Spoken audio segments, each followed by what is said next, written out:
Rony Vernet and Marco Leal are both prominent UFO researchers based in Brazil. Marco Leal is one of the world's leading authorities on the Varginha case and co-produced the brilliant documentary Moment of Contact with James Fox. Rony Vernet is the founder of UAP Brazil and gave a presentation about cases in the Amazon at the Brazilian UFO hearings in 2022. I've previously spoken to both Marco and Rony in individual one-to-one interviews. Those links are in the description. If you enjoy this video, please like, comment and share. Thank you. Thank you so much for doing this with me, Marco and Rony.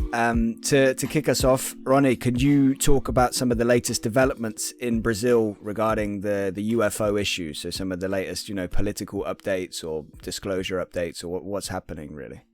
So in 2022, we had that first hearing in Brazilian Senate about the UFO topic. It was the first time the subject was discussed in Brazilian Senate. I was invited by the deceased, unfortunately deceased researcher, Demar Gevaert. So I gave a speech about the cases in Amazon, Operation Saucer, cases in Acre State, near Peru. And after that, we had a lunch with the senators where we planned the next steps. But unfortunately, due to political instabilities, we had a lot of problems in Brazil, a lot of committees of investigation about other subjects that not UFO related. And these senators had to put a lot of effort, a lot of energy in these investigations. And unfortunately, they could not follow these next steps about the UFO disclosure in Brazil. But I'm always in contact with them, with their offices, with them directly. And the last time I interacted with them, they asked me for a briefing. What's happening in Brazil and what's happening in the world about the UFO discussions in a governmental way, in scientific way. So at that time, I said about the conversation in US Congress. I said about the NASA UAP study and so on, everything that was happening. I sent this briefing for them, and I think they discussed it internally to put themselves in a way they know what's happening in the world. And this week, and it's in fact the end of last week, I contacted them and said, okay, in 2022, we had a plan, and this plan, one part of this plan was to bring all the commanders of the three branches of our military together to start the conversations about the UAP disclosure. So it's possible to do it again. And I said, okay, yes. And could you help us, Rony? So write a letter for us. We will adjust, we'll review, but start writing the first version of this letter. We'll review and send for the Minister of Defense or maybe for the commanders to start the conversation. So this is what I'm doing right now. I put everything on the paper since the 1940s, talking about the first initiatives in US, and in the 60s, initiatives in Brazil, in 50s and 60s, and so on, all the famous cases in Brazil, what's happening to justify our Minister of Defense to do something about that, what's happening in the world, to serve as a motivation for Brazil to participate in this conversation. So this is what I'm putting on the paper, and I was sending for them. This is the first news about it. Awesome. And so, yeah, that's really cool that you're writing this letter. And so what exactly are you going to include, and when do you think they will follow up on it? When do you think that will start to, that these meetings will take place and stuff? Yeah, I think the most compelling thing is to show our Minister of Defense, show our military that NASA is studying it, Stanford is studying it from Gary Nolan and the Salk Foundation. The Galileo Project with Harvard is studying it, and have a lot of scientists, a lot of military involved in this topic right now. And why Brazil would not interact with these people to share information and to participate in this development.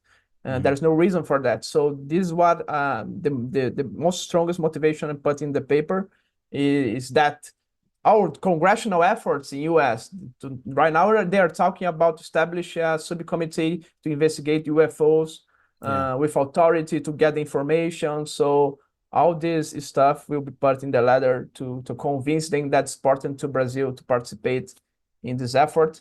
and maybe do some leadership about that. Because as many people know, Brazil is the country that's most open. Our government's very, very open compared to other countries, logically, but much more open about this UFO topic. So I think we could contribute a lot with that. Yeah, awesome. Well, I hope so, and I hope your letter all goes smoothly and makes a big impact.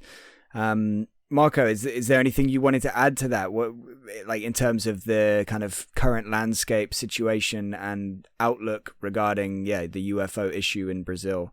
Is there anything you wanted to add on? I think is the same thing as Rony said, and also the community here, UFO community, back to the 2005, 2006, we had 11,000 documents that was released by the government. And then, of course, I think 80 to 90% is from Airforce. And then we can search about the things that they saw, or you have all the documents there that you can study about it. There's so many interesting cases, and I think it's just to adapt that. But Rony is doing like a great work with that, and now we are trying to push more our government to release more documents and take more serious about the UFO subject. And maybe establish a Brazilian body to do all this investigation, because today, currently, Brazil government doesn't have anybody to do these investigations. What Brazilian Air Force says that, okay, if you have a case there, I will investigate that case, but I don't have an independent, formally established body to investigate in a structured way all the UFO topic. So maybe it's time to establish something like that. And as Sol Foundation and Gary Nolan are defending, not only a military body, but a military body that has participation of civil people, scientists, and so on. Something and that time that Marco said was crazy, because the commander of the Air Force invited a lot of ufologists, including Ademar Jevaer, to go to the commander of the Air Force to show them some documents, show them some photos, and after that, everything was released. So you see the level of openness that Brazil had at that time, and I think we could revive this effort. And turn it into like a proactive effort, like you said, where you set up some kind of committee to investigate, some kind of task force or whatever needs to be done. But I hope so, because Brazil is definitely one of the hopes. What were you going to say, Marco? Oh yes, I just remembered here that we had some researchers in Peru and Argentina, like Andrea Simondini, and Peru, Anthony Choi, that I know in Peru, they work together with the Air Force. So they have more meetings with the authorities to talk about the UFO. So I think that we need here also in Brazil. Maybe we can do a commission or something that we can work with, like the Air Force, or this is gonna be great. And because we know that Argentina and Peru already have this, and Brazil, of course, there's so many cases. Like if you search, there's so many like very interesting cases, and I think that we should try to push more them to see if they can work with us. Yeah, definitely. I mean, it's good that, like you said, that they're working with people in Argentina, Peru, whatever. And you mentioned that like 80 or 90% of the documents that were released in Brazil were from the Air Force. There's already kind of an advancement on how the Air Force acts in the US, right? Because they kind of act like, oh yeah, we have nothing to do with the UFO issue, like just ignore us, just talk to the Navy and everybody else and just forget about us, which is not going to be able to survive for very long. I don't think that mentality. I think they're going to have to. And it's important, Ben, to remember that at that time in 2008, when the Air Force released a lot of documents, this time was when we established in National Archives a collection from the Air Force to receive every year documents. So we have a procedure from the Air Force. They say all the documents about UFOs must to be sent to the National Archives. Logically, we know that these documents that are sent to National Archive are the documents that could be released, not all the documents, but it's an improvement. And we need to remember that at that time, the General José Carlos Pereira, which was that one that helped to release these documents, he said to Jevaer, we released everything that was possible. So he was admitting that was a lot of more documents that could not be possible to release. So where are these documents? This is what we are pursuing right now. Yeah. Get the rest of them out, get them released, absolutely, and the ones that were allegedly lost and everything as well. Let's get those. I don't know who wants to answer this question, but I'm interested to know what the kind of general reaction was to David Grusch and his testimony in Brazil. Like, it can be the reaction from the media, reaction from the public, whatever you want, but who wants to start this on just some general kind of, giving me a look into Brazil and what it was like in response to David Grusch? Please, Marco, you first. No, you first. You're the guy who has more information about these things right now. Well, about Grusch, it's interesting that a lot of media in Brazil got a lot of attention in Grusch. At the first, I thought that they were gonna simply pretend that nothing happened, because if you remember the last hearing in Brazilian Senate, the Brazilian media just pretended that it didn't happen. You don't see any news in Brazil about this hearing, this UFO hearing. They could be doing some press releases to talk bad about it, but they choose simply to not talk about it, what is very, very odd. So, but in this case of Grusch, there are a lot of TV shows about that, a lot of news about that. A lot of people got attention that didn't even know that this could be possible. A crash retrieval program, Crew the Six, they started to scratch their heads and think, oh, maybe this could be real. So I think this caused some impact here. Not logically the same impact in US, but we have a lot of news being covered here. Yeah, and he's taken seriously in most of the news that you see. Yes. Yeah, What that's what I thought too. Yeah, sorry, that's what I thought too, because here, like in Brazil, like people who don't believe in a UFO subject, they were there's something. Why this guy like came on the Congress and spoke like he did, and he thought about like biologics, like maybe bodies or craft, and that I think was a big advance like that we had by the UFO phenomenon, as Rony said. Like the big news here in Brazil, of course, they were talking, but I think this is a positive thing, like to people who don't believe, like go and search more about, and then some cases, because there's so many things that people can search, and then for sure this is gonna change their minds, in my opinion. Yeah. And seeing as I don't think I spoke to either of you like in an official capacity since David Grusch's, since he went public essentially, so what Marco, what were your thoughts personally on David Grusch and his testimony, just in kind of in a quick answer, but what are your thoughts on that whole thing? Yeah, actually, when I saw the first time, I was shocked because I thought right now, like, it's gonna be probably maybe in some month we're gonna have maybe a footage that proves that, or they're gonna push, keep it pushing, and that was James Fox is working on too.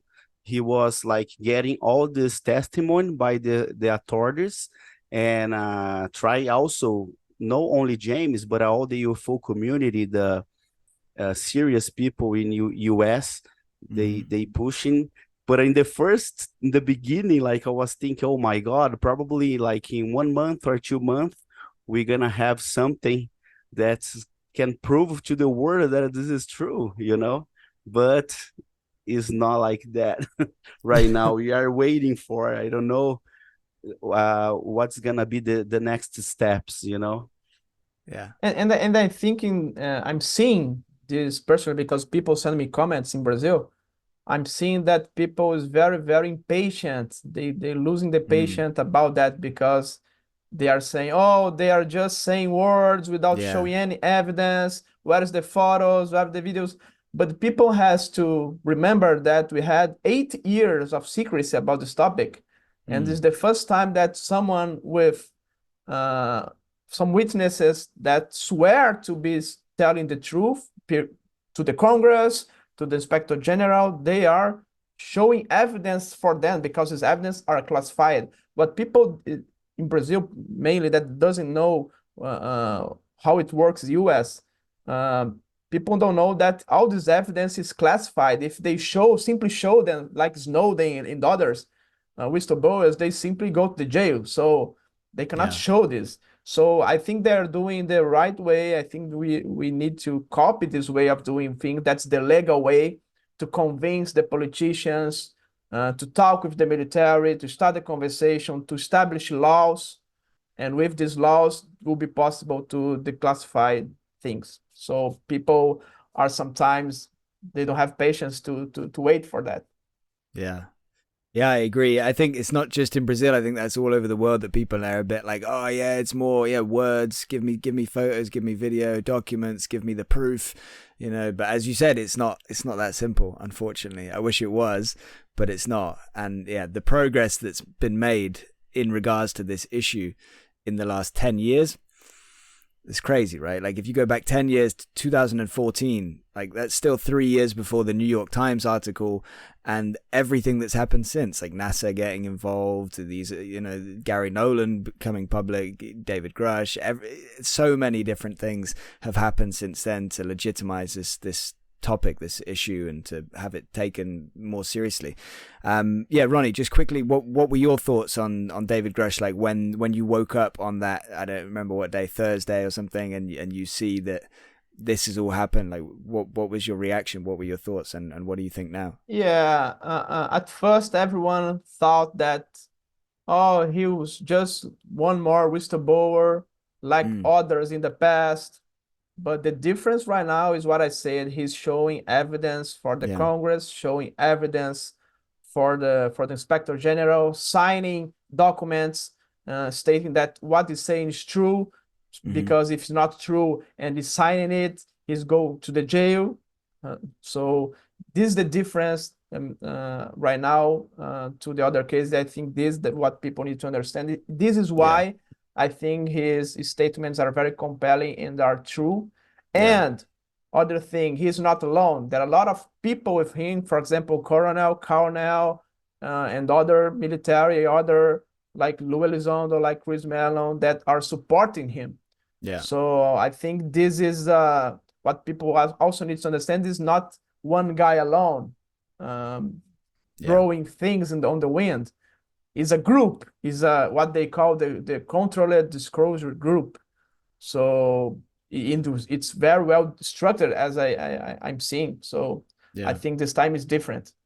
Yeah, good answer. And as you kind of said, basically he gave this testimony under oath in front of Congress, right? So that under oath, yes, instantly makes it more valuable and more credible than just testimony given to a journalist or to whatever, just online.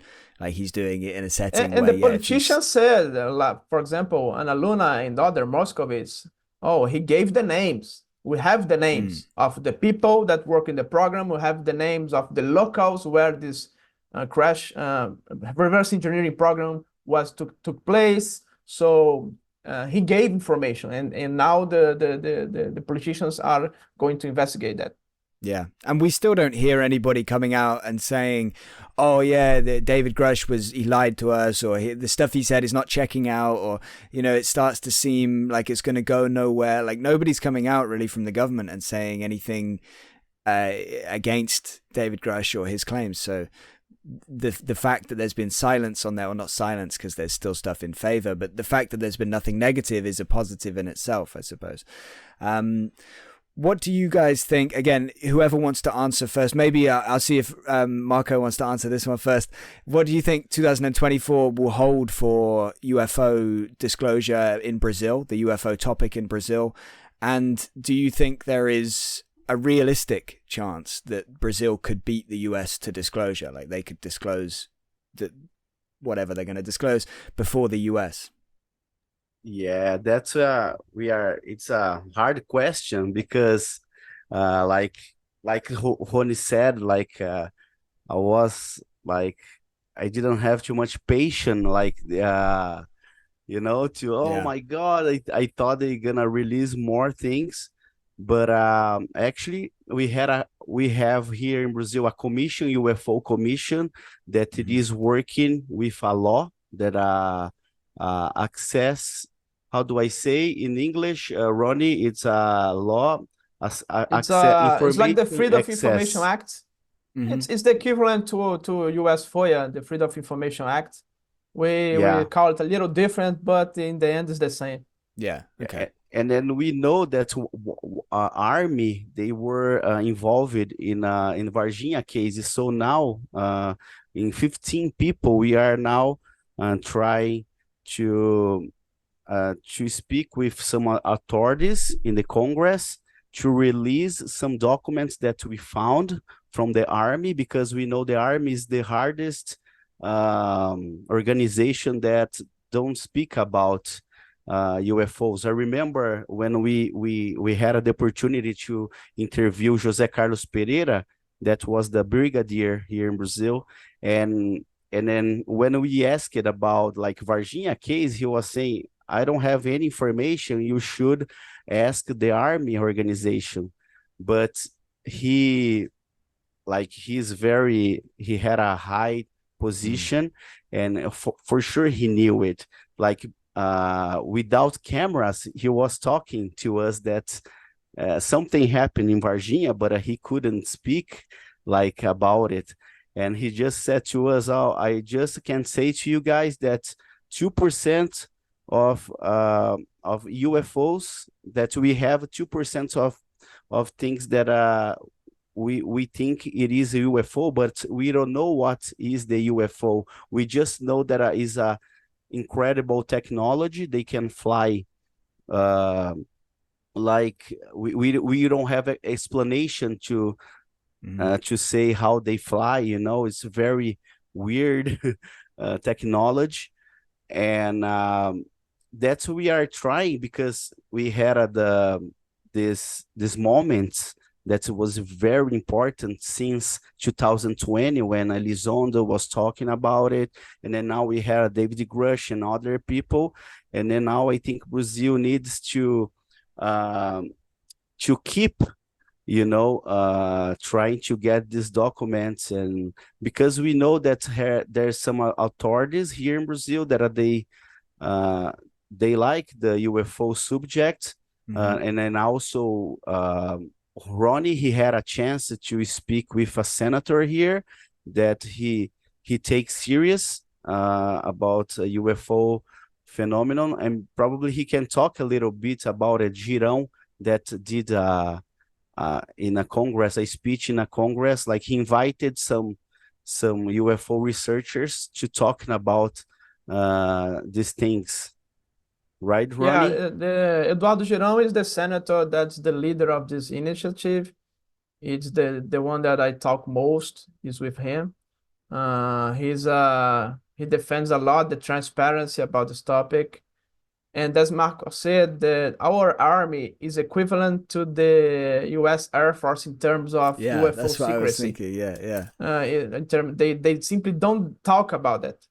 And the Navy, our Navy, is a very, very comfort position, because most people think that these things are a matter of the Air Force.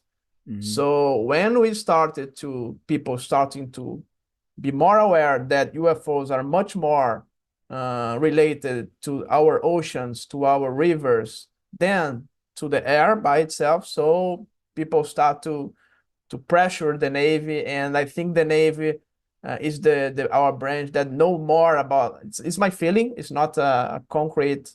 I don't have evidence about it logically, but I think our Navy is the branch that they have more evidence about the phenomenon, more knowledge about the phenomenon, because all the cases in Amazon, we see this craft, these vehicles going in and out of the oceans, in and out of the rivers.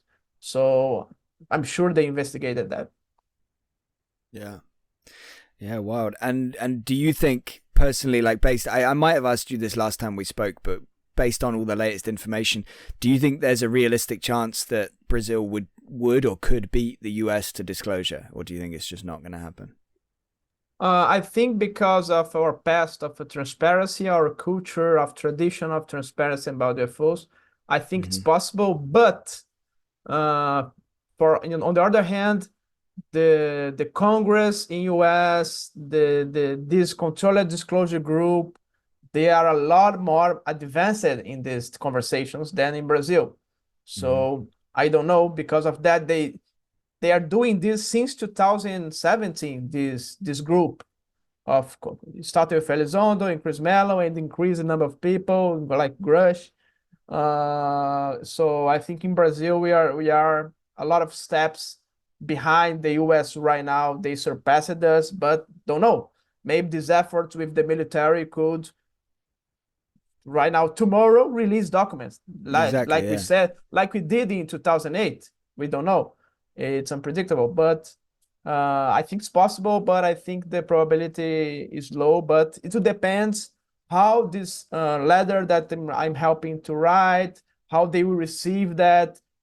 We know it's not a matter of arm, it's not a matter of Airforce, it's a matter of people who are in the chain of command right now, who are the commanders, who is the Minister of Defense right now, what's the opinion about the phenomena, we don't know. So it depends of people that are in government right now. Yeah, absolutely.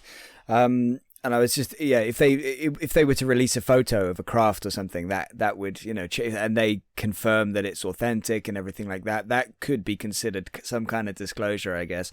On that, like, I was just kind of having that thought, and then it brought me to a question. Do you think, either of you, do you think that the Brazilian government has craft in Brazil, either at aerospace companies or in Brazilian government possession? Or do you think that they have seemingly donated or sold or given whatever to the US? I think I have a feeling that everything that we had here was passed to the US. Yeah. Because US, we see US controls these discussions of this topic between allies, and Brazil is included on that. Brazil has a strong alliance with US. So I think they passed everything that we have for the US. Do you agree, Marco? Yes, and actually, also I think we probably have some pieces of it, some pieces of UFO probably from Varginha case, and then we knew another case that happened in a city that's called Sumaré, that in 2006 we had a crash, and the people thought that it was a small airplane, but when the army came and they saw that wasn't like an airplane, and we had a testimony by two people that worked they work like a nurse, and then they called them to go to the crash site, and then when they got there, this guy, he saw these two small beings that he thought that it was like a small human, but when he saw the head and everything, he got a shock, and he was trying to help, and then I noticed some authorities arrived, and then they of course they took everything, and then they pushed these two nurses to never speak about it. They were like like maybe, I don't know, they were like just how do I say, I forgot the word in English, like they were telling them, so you never speak about this. Threatening? If you're gonna speak, threatened. Sorry, yes, threatening. Yeah, yeah, it was threatening them. And then we know that the Navy came, and then they got this small UFO, and they took to the military base that was the biggest, more saved military base here in Brazil that we call Aramar. And we believe either that the Varginha crash, like the UFO crash, and then also maybe one beam. We had this testimony by one Navy military, that they took this beam to this place. And then we also knew that the United States was involved, and probably they took everything. And then they have, I believe we have a part of skin, of the creature or something. Oh, wow. Because the Varginha being here in Campinas, we knew that 12 doctors was doing the autopsy, or doing like everything they could to learn more about it. And for sure, I believe they got something. But like as Rony said, I think like the most important things the United States took, Yeah. That's what I believe. 12 doctors. How many of the 12 have gone given testimony about that? Yeah, actually, it's not the 12. Just one guy said to us that when he was inside, they called him, because there's 12 doctors with different they took species. Like, yeah. do you know when like a cardiologist and Specialties. specialties? Thanks, Rony. Yes. So was 12 doctors with different specialties, and then this guy, and he said, I cannot come like in a live or show me my face telling, but for sure this is happening. And we were there with the army and Americans, that we were trying to discover it, like to know more about this strange skin, this strange body that was there. And then they took everything, and everything went to United States, Yeah. And this guy, probably we are trying to see if he can convince another doctor that was there, to maybe come forward and say, because we know also the government, they had pictures, footage about not only Varginha case, but I think the saucer operation that we had in Amazon, and a bunch of another cases, Mm-hmm. Yeah. But I think And this is the most important, they took everything. It's interesting what Marco said, because there are a lot of incidents in Brazil, not only Varginha, where the Brazilian Navy took the control of the operation. For example, the Airforce investigating, or the Brazilian arm is investigating, and after they control, the Brazilian Navy says, okay, the situation is controlled. Now it's my leadership to take out the materials, to take everything, and to clean the zone and so on. So this is one more, it's not evidence, but one more piece of story that I think that represents that Brazilian Navy knows a lot more than we think they know. So yeah, it's very interesting. Yeah, and then I remember that a soldier from army, when he was involved in the Varginha case, he told us that the Navy came to in Three Hearts City to take one box, a metal box that he doesn't know what was inside of this metal box. And remember, he said when the Navy came, the organization is the oldest of like Army, of Air Force is the oldest. So they are kind of the boss, the chief like, and then they can take care of. That's what the soldier told me at the time. I don't know if you understood. I'm trying to say.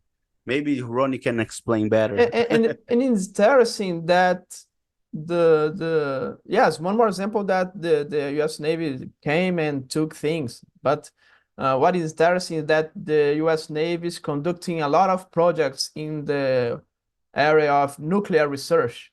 Mhm. So they are the only branch of military that is studying nuclear research. So they have a lot of bases where they are studying that, from weapons to not weapons. They don't say weapons. It's more like propulsion systems for submarines and ships, and the enrichment of uranium and something like that.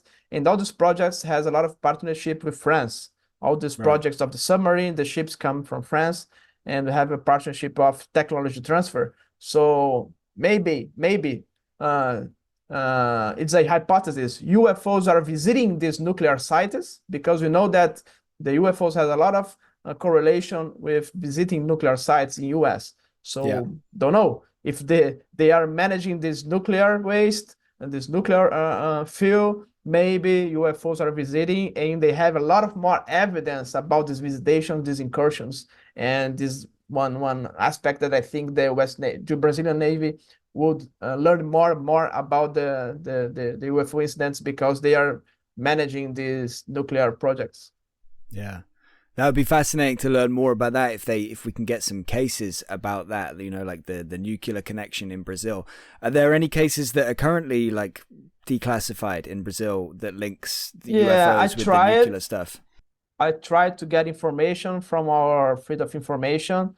I Yeah. asked for the body of government that manages all the nuclear issues in Brazil. It's a centralized body, and that manager we have 2 plants of energy generation in Brazil, nuclear energy generation. But they say no, UFOs never visited the nuclear plants in Brazil. It's the official information that I have. Yeah. Yeah, that's obviously official information could be different from the real information, but yeah, that's because that might be the area where like disclosure is going to come from, in a sense. Like if we can really start to push that into the media and into the minds of the public, like the UFO, the nuclear threat and the nuclear, that's an enormous thing, right? People are going to panic about that if they start to think, oh, all these nuclear missiles that we've got, or this nuclear energy that we've got, why are these UFOs interested in that? And if we can prove that essentially, to people, or at least make them aware of that, yeah, that could really, I feel like, push this topic forward. Yeah, one hypothesis that I put is that they simply don't register. They don't write documents about it, because they know if they write documents about it, it will be foilable. People would ask for these documents, and it could generate a lot of problems in this discussion. So maybe this is the case because they don't answer that it never happened. They answer that we don't have registers, we don't have documents about that. So maybe it happened, UFOs visited, did these incursions, but they simply didn't generate any document about that to avoid problems in the future. Yeah, or maybe they use different terminology or something to make it so they don't mention the word nuclear, or something along those lines. Yeah. I don't know, but yeah, really interesting. What are some of the updates, if there are any, or the latest developments in regards to the Varginha case? I guess Marco, first you can answer this one if there's anything that comes to mind in terms of new witnesses coming forward, or the footage that we've talked about before. Are there any updates at all, like about the case in general? Yes, unfortunately, we don't have like a very good update about it. It's only that after moment of contact, we feel that some people who was involved in the case came for, like I think the biggest thing was the doctor who was telling about the footage that he saw about the footage, and he encouraging another guy who worked at the hospital that saw like the strange activity in the hospital, regional hospital, and also he and two ladies saw like a huge UFO over in the hospital, like probably was 3 to 4 months after the case when the beings was captured. And he said that was 3 o'clock in the morning. He went out to the hospital to smoke a cigarette, and then he saw this huge, strange UFO hovering, and he could see some windows, and he got shocked, and he went inside of the hospital, called these two ladies, and the two ladies came out, the two ladies that work in the hospital, and they saw too. They got so scared that they run it to some office, and they locked the office into 6, 7 in the morning, because they were very shocked. And then also he said that he mentioned some names of doctors that was there in 1996 that matches with our investigation. And then now I think the closer, like the footage, probably there's some member of the family of this another doctor who shoot the video that we are trying to speak, because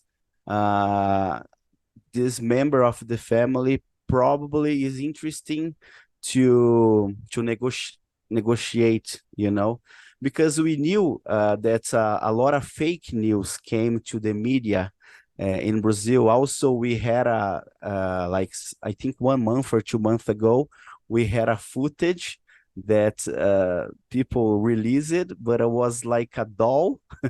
And, and it's nice footage, because when I started to watch, like the woods and the trees, the place was like similar as and then how they shoot the quality of the video was from 1996. But when we saw, and then Rony did also the investigation on other friends, and then we know that it is a fake, but a lot of people still believing that was true, this this video, but was a doll, so a lot of people is trying to get money, to get media. But I think that the closest, like evidence, we are closer, but it's hard to say, because this doctor, Italo Venturelli, when we did the interview with him, he confirmed to us the information that we knew it, and the name of the doctors who was involved. And we know there's this secrecy between them, but we're trying, because when I went to speak with his wife, the doctor who shoots, she said she didn't have anything. And then when the doctor, Italo, spoke with her, and then she answered, "Oh, I remember this, but I don't know where it is, like the footage." So that she just said that exists, and then for us, she said that don't exist. It's like they only talk about the subject between them. They talk, but outside they don't speak. It's interesting because the doctors are very united. They protect themselves. Not on this issue, all the issues. When they do something wrong, or they do something that's not correct, they protect, they blind, they put the armor around themselves and protect. So I think it's not different of this UFO. But what I think it's positive, as Marco is saying, is that one doctor is coming public, and this motivates another doctor to come public. And I think Marco is doing a very, very, very good work, convincing one by one to come public to give evidence. Yeah, and hopefully, like Yeah. you say, hopefully it gets easier each time you tick off one. Yeah, the Yeah. next Yeah. one becomes a little And bit. this topic in Varginha, people ask me, I said, no, I'm not involved in Varginha. I'm just praying for Marco he has a lot of connections with these doctors, all these people from Varginha. I'm just praying for Marco do this work. He's doing a brilliant work, and just praying for him to bring us the evidence. Yeah, I'm sure Marco one day will reach this evidence. yeah, Thanks a lot, brother. Like with your help, because Rony is helping us a lot to see. That's I think is nice when we have like researchers like which works together, because I think is easier, you know. And then the other thing that was I think the new update. Do you remember the military X from the I was movie? going to ask you about them again in a minute. Yeah. Yeah, and then he's trying to convince another friend who has more information about the other part of the mission that we don't know. And then I spoke already with this guy, but he's very afraid, still very afraid to speak. You know, I told James about it. James is very exciting about his testimony, but we needed to meet with him personally and see eye to eye, you know, eyes to eyes to see if we can convince him and don't release his like his name. We Yeah. doing by secrecy, you know, by Yeah. secret. And then So we are trying to do this. This is the new update, and we are trying also to ask the government about some documents that we found. This the commission that we have here we call CBU, CBU, that is trying to get this to release. Like we found these documents, but we don't know the information that they have on this documents from 1996, you know. And then like probably in August or September, they are trying to get like a speech in the Congress to speak about it, and with our law, we can probably release these documents. But actually, we don't know what's the information that they have. yeah. We just know we found the documents, but we don't know the information that they had. You know. Yeah. Yeah. To go back to that, because there was some fascinating stuff in there. So how did you get in touch with this guy? Did Military X offer to put you in touch with him? So you met up with both of them together? Yes, because like we still talking, you know, like, and then he was because some things happen after the documentary. He told me like maybe 3 weeks after, when James left to United States, the commander of the base, not the from 1996, from now, he called the military X. They said, "Hey, do you know if there's some Americans here? They are shooting about it." But he was asking him if he knew something, you know. And then he said, "No, I don't know anything about it." And you know, but they never spoke about this military X mission. He was just asking, you know, saying. And then military X, I remember he called me like very he was nervous because, oh my God, how they know? Probably they know for sure that I did the interview, you know. And then I'll say, calm down. I don't think this is gonna be a problem right now for you. And then was in 2021. And then after we keep it talking, and like 3 months ago I spoke with him, and he found some documents that they wrote, that the army said to they writing that they were in another mission, not in the mission in Varginha, you know.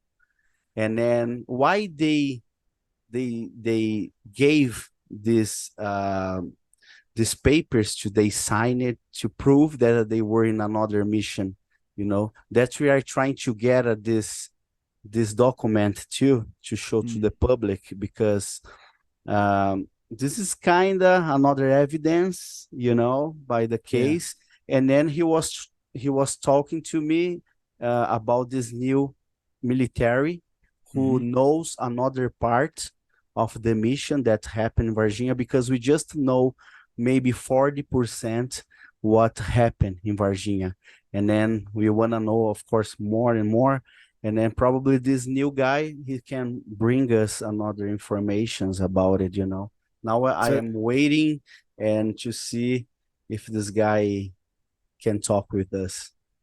One pattern that I noticed, that our army, all these UFO missions, when you ask them, they say, "Oh no, it's not UFO, but I was there and it was a training mission." Yeah. So all these missions related to UFO, they label as training missions to avoid questions about it. Yeah, or like just some other mission that was in the city, but training, I guess, is the most frequent. Just back to your guy. So should we call him Military Y for a minute, Military or Military Z or whatever? How long ago did you meet him for the first time, and like how long did you talk with him for? I spoke with him for about 7 minutes, I think 5 to 7 minutes by phone. Because Military X, he called me when he was actually the first time he told me about this guy. And I said, come on, please try to convince him. I want to talk to him, please. I just want to talk and then he said, it's very hard because also he doesn't know that I gave the interview. Right. He was just telling this friend that he was involved because his friend know that he was involved, and he was trying to help some researchers, very serious researcher. And then when I had the second time when I had the opportunity to speak with him for the first time, Military X put him on the phone, and then I spoke 5 to 6 minutes. How the way we could meet, because he's very nervous. And then he said to me, the things that I know, I think is very important for the case, but I can't say it right here by the phone. And then maybe I'm gonna think about it first, if I can meet with you guys. And then I said, because Military X trust me, he knows me, and I'm very serious. I never gonna put you in dangerous, and he said, oh, okay, I'm gonna think. So this was 3 months ago, and then I'm still waiting for, Hopefully he's still thinking. Hopefully he's not decided against it. 3 to 4 months ago, when I spoke with him by the phone. Okay, well, fingers crossed. And he didn't give you any information on the phone about the case? Nothing on the phone? Anything?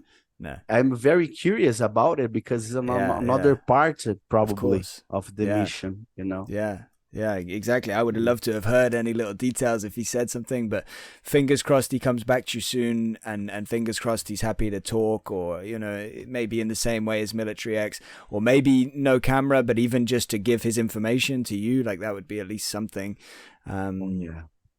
It's interesting because Military X know the information, but he said, oh, sorry, man, I can't say to you, just if he's agree. And then it's better he speak with you, I said, please tell me something. See, I'm sorry, man. I said, okay. You know Military X quite well now. Do you think there's any chance he would ever go public? Actually he was worried about it, because when he did his first testimony that Vittorio Pacatini and Marco Petit recorded in May 4th of 1996, when he came for the first time, and was the unique time that he spoke it. And at the time he was very young, probably he had, I think, 18 to 19 years old.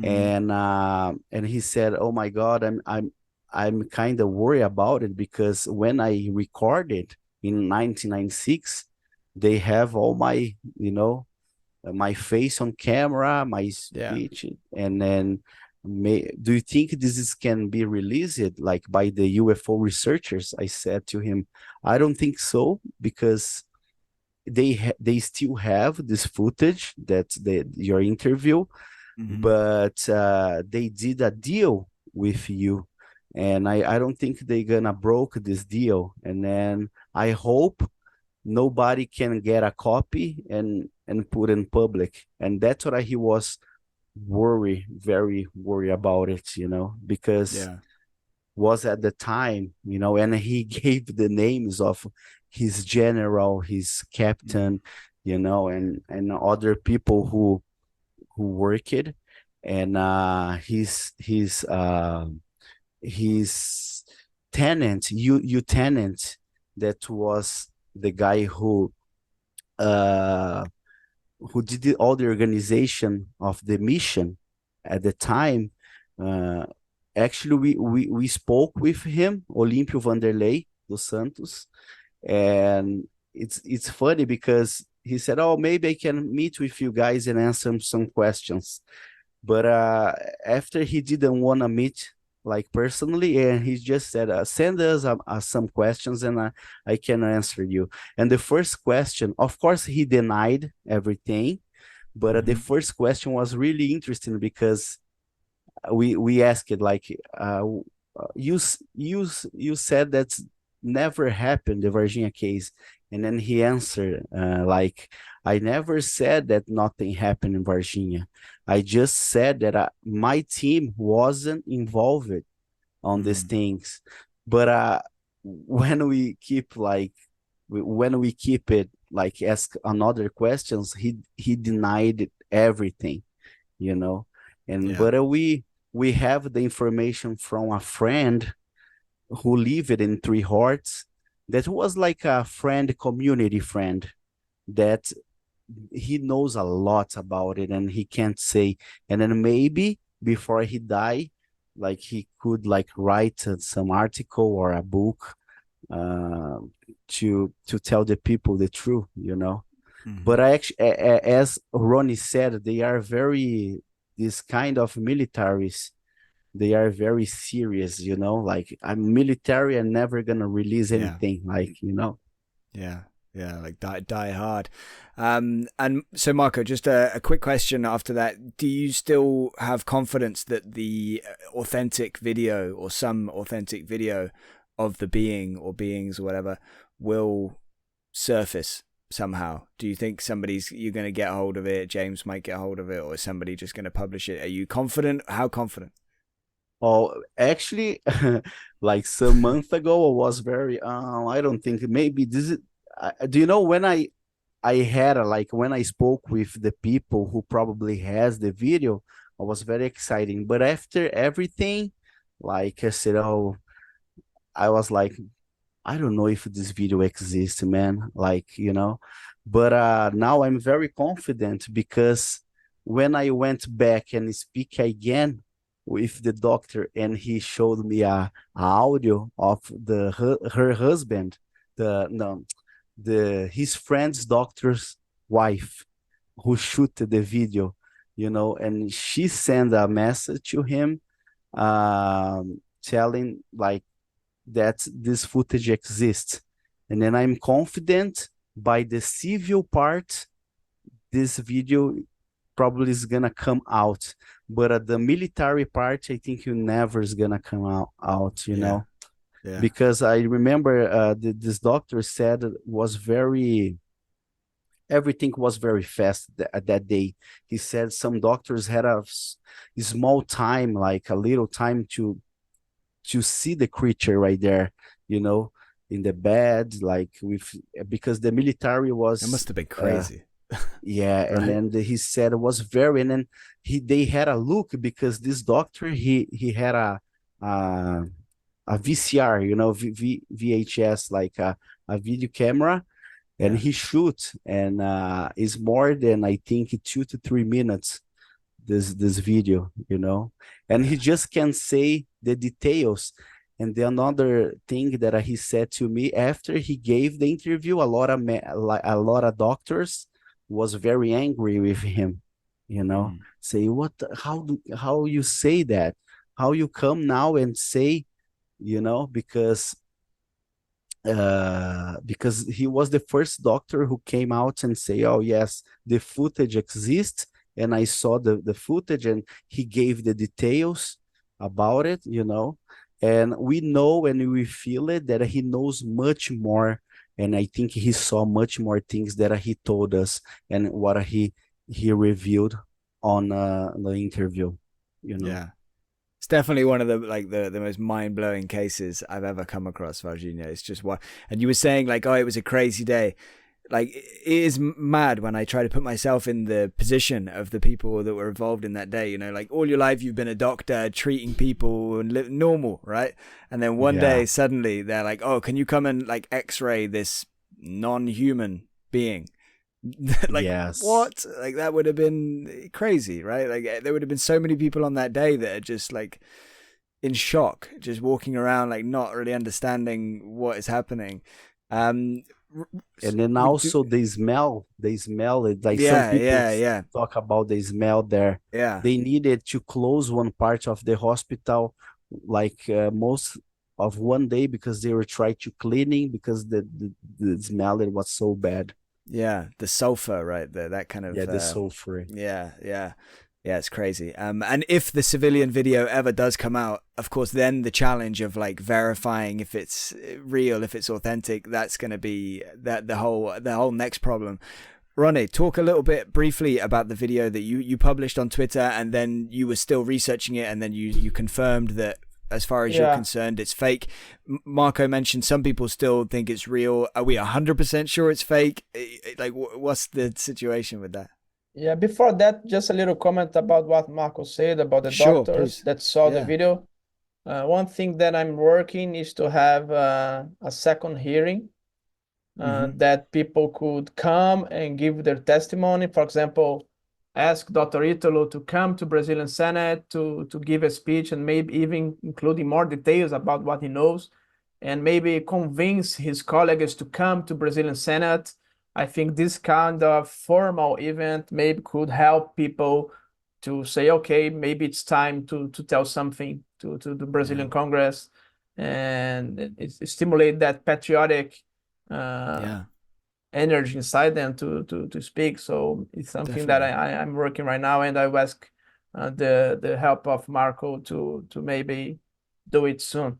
Awesome. About the video, it happened some weeks ago. A guy approached me and said, okay, I have a video of Varginha. My family filmed it. I can show you without you pay anything. I can show you a little part of the video. So I scheduled him. He did a conference, a call with me to show the video. He showed some parts of the video.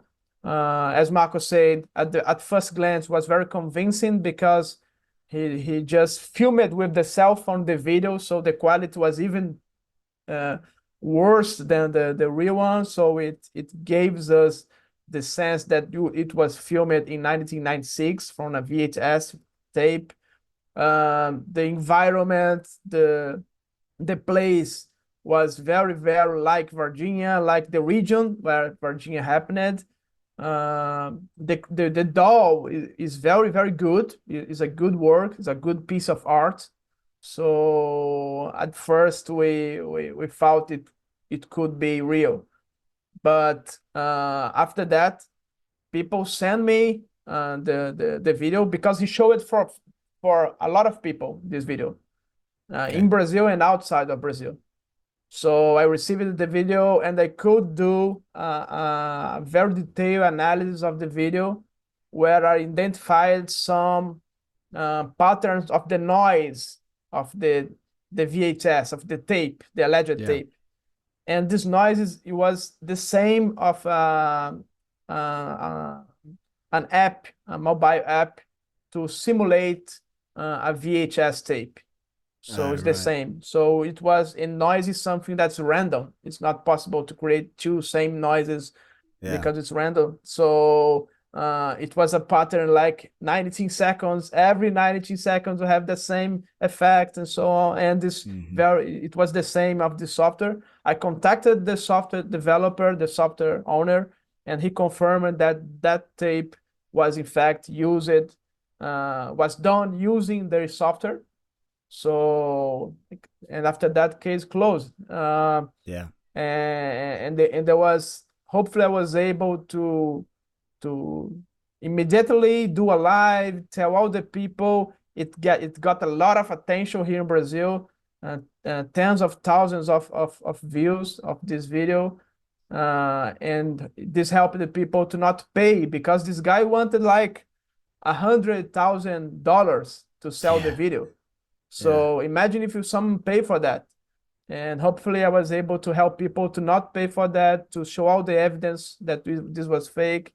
And hopefully I could, with this evidence, convince people. But as Marco said, no matter what you show, some people will always believe that this was real, because it's like a cult. It's like a religion for some of people.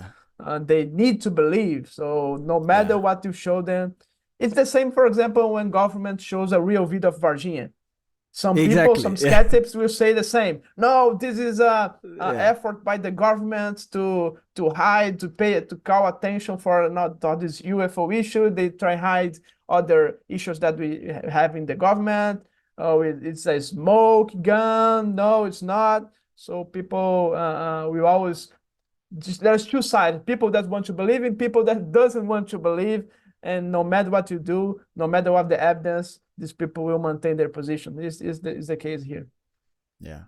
Yes, and I remember that the guy that week he called James too, and he showed. I think that he did a conference with James, and James saw, and he thought that it was a doll, and he said, "I'm not gonna waste my time on this." But and then after, like when the first time when Rony called and he said, do you wanna see the video? I say, of course, please, because I remember James already sent me like a picture of it, a print of it, the alien, but for me that time was a doll, because every time, like in Varginha city, we have a lot of dolls about the alien, like in a bus station, we have in the downtown, in the square of the downtown. So was kind of similar of some doll, And then I remember when Rony put it for the first time, I was like, oh my God, seems like 1996, and the area is the same one. Oh my God, I want to see it. So another thing that we could see in the footage, that one part of the footage you can see the guy, he has a long shirt, and one time, or a different, he didn't two times, I think, that video, and then one time he appears with, I think, a pants, and the other time with a short, and then very quickly. So that's what we closed it. We finished the case. But a lot of people came in our channel saying, oh, you guys are working with a government. This is true. And we heard so many weird things, for the people. So still a lot of people still believing in this. Unfortunately, people have so many different beliefs, right? Like everybody's unique, everybody's individual, and nobody believes exactly the same thing as anybody else. So some people have some very interesting views and beliefs and everything like that. What do you think the best way forward is to get the video, the real authentic video? Like if we increase the amount, that's offered, like if we, I don't know how much that James has told people, like, oh, if you give me this video, I give you this amount. I think he was talking about like 100,000 or something like that. Yeah. But what like, what do we need to do? Because, you know, somebody could talk to Bob Bigelow, and maybe if he could confirm that, if we can confirm the authenticity of the video, maybe he can give somebody $1 million. Like, but then are we going to get loads of fakes if we say that? Like, if $1 million for the video, are we just going to get loads of people spending $50,000 to do an incredible high quality fake?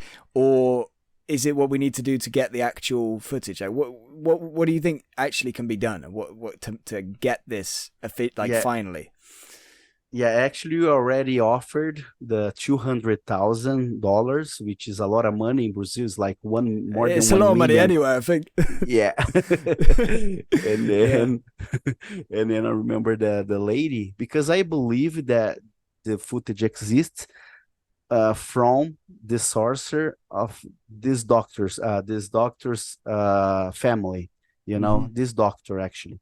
And then that I believe they have. So we already offered 200,000, and we know that the family already has a lot of money and they don't need, like, you know, the money. But we said to her, say, please, if you find something, like, you can offer this money for a child house, you know, for poor people, to help anything. Like, it's gonna be very good for Varginha city and for the world.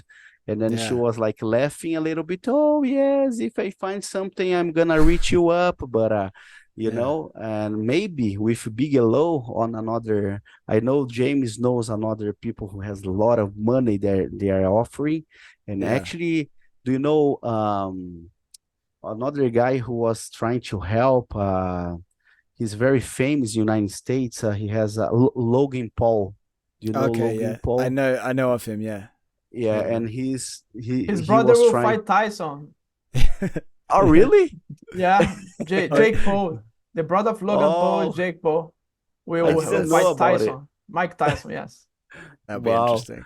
Yeah, and then this guy, he has a lot of money, and actually he filmed a really incredible video in the desert that James Fox saw the footage. James, I remember when he said to us that he saw the real footage of UFO that was shooting in, I think, Rachel, Nevada, you know, and this Clark. He's Chuck Clark. Yes, thank you, Rony. Chuck Clark. He was the guy who has this footage. So I think Logan Paul found him, and he went there with like a hide camera in the bodies, and he filmed from the TV. But I don't know if he's gonna release this, you know, and so he's very interesting into the UFO subject. So he was trying also to put in money or give maybe some help with airplane, or to do some secret thing to get this footage. So I believe if we can get, it's gonna be for this member of his family that probably knows where it is, this footage, and maybe try to negotiate the money. And I think $200,000 is very low money for a real footage. You know? They can have whatever they want if it's real. Like, if we can confirm it beyond all doubt, and like have all different videographers look at it, scientists, everybody, and check it's authentic, and if everybody agrees, I'm sure like people will pay anything, right, to get that in the public. But then, of course, like, would it be confiscated first somehow? Like, make copies, put it in different places.